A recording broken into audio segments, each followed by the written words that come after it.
Good morning, everyone. Imagine a world where being smarter than everyone else is considered dangerous. Imagine a world where athletes are punished simply because they are stronger.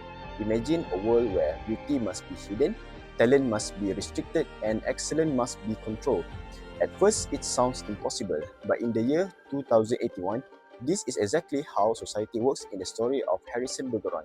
In this future society, everyone is forced to be equal, not equal in rights, not equal in opportunities, but equal in ability. The government believes that nobody should be better than anyone else. Nobody should be stronger. Nobody should be smarter. Nobody should be more talented. To make this happen, people who possess special abilities are forced to wear handicaps. Athletes must carry heavy weights around their bodies. Beautiful people are required to wear a mask that hide their appearance. Intelligent people wear devices in their ears that interrupt their thoughts with loud noises. The government claims that these rules create fairness, but in the reality, they create fear. Fear of talent, fear of competition, fear of individuality. Among all the people living in this society, one person stands out more than anyone else. His name is Harrison Bergeron. Harrison is only 14 years old, but he is extraordinary. He is naturally strong, naturally athletic, naturally intelligent, everything that society fears. The government sees him as a threat because he represents human potential. They worry that if people can see how capable Harrison truly is, they may begin to question the system. As a result, Harrison is arrested and imprisoned. The government believes they have removed the problem, but Harrison has no intention of remaining silent. One day, Harrison escapes from prison. Meanwhile, people across the country are sitting in their homes watching television just like an ordinary day. Suddenly, the live broadcast is interrupted. The studio doors burst open. Standing in the doorway is Harrison Bergeron. The audience is stunned. He is tall, powerful, and covered from head to toes in chains, locked and heavy handicap. The bright studio lights reflect off the metal wrap around his body. The chains drag loudly across the floor as he walks forward. Every step seems to shake the room. No one dares to move, and no one dares to speak. Everyone watches in completely shock. For the first time, someone is openly challenging the system, and that someone is Harrison Bergeron. Under the bright television lights, Harrison steps onto the stage. The heavy chains scrape against the floor. The room is silent. Then, without hesitation, Harrison grabs the handicaps attached to his body. One by one, he tears them off. The chain crash to the ground. The weights fall away. The metal echoes throughout the studio. For the first time in his life, Harrison stands completely free. The audience watches in disbelief. Then Harrison turns his attention to a ballerina standing nearby. Like him, she has spent her life hiding her true abilities. He invites her to join him. Together, they remove their handicaps that have limited them for so long. Now both of them are free, free to move, free to express themselves, and free to become who they truly are. Then they begin to dance, not an ordinary dance, but an extraordinary dance.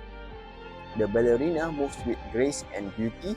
Harrison moves with incredibly strength and confidence. Together, they lift higher and higher. The audience can hardly believe what they are seeing. It almost seems as though gravity itself has lost its power. For a brief of moment, the impossible becomes possible. For a brief of moment, talent is celebrated instead of punished. For a brief of moment, freedom defeats fear. At the peak of this moment, Harrison proudly declares, "I am the Emperor." His voice echoes throughout the studio. It is not just a declaration of power, it is a declaration of freedom, a declaration of individuality, a declaration that human beings should never be ashamed of their true talents. For a few seconds, hope fills the room.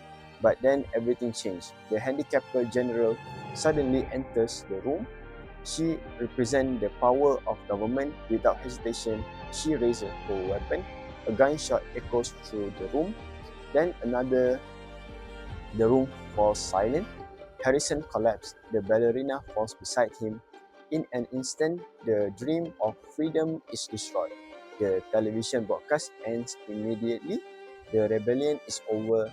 Fear returns and the government regains control. What makes this ending truly tragic is not only the death of Harrison, it is what happens afterward. Life simply continues, society returns to normal, people continue living under oppression, talent remains restricted, competition remains feared, individuality remains controlled. It is as if Harrison's sacrifice never happened.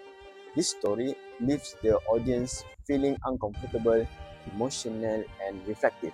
It forces us to think about an important question: can equality go far? The lesson of this story is not that equality is wrong. Equality is important. Everyone deserves equality rights and equal opportunities. However, equality should never require people to hide their talents or ignore their achievements. As someone who is interested in sports, this message is especially meaningful to me. Athletes spend years training to improve themselves.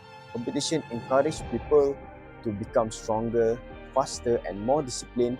And without ambition and hard work, sports would lose their purpose. Success should be earned through dedication and effort. It should not be limited because society is afraid of excellence. Harrison Bergeron reminds us that a society which fears talent, competition, and individuality will eventually limit creativity, progress, and human potential. And before I would like to leave you with one final question. Should equality mean that everyone receives the same opportunities, or should it mean that everyone must become exactly the same? Thank you.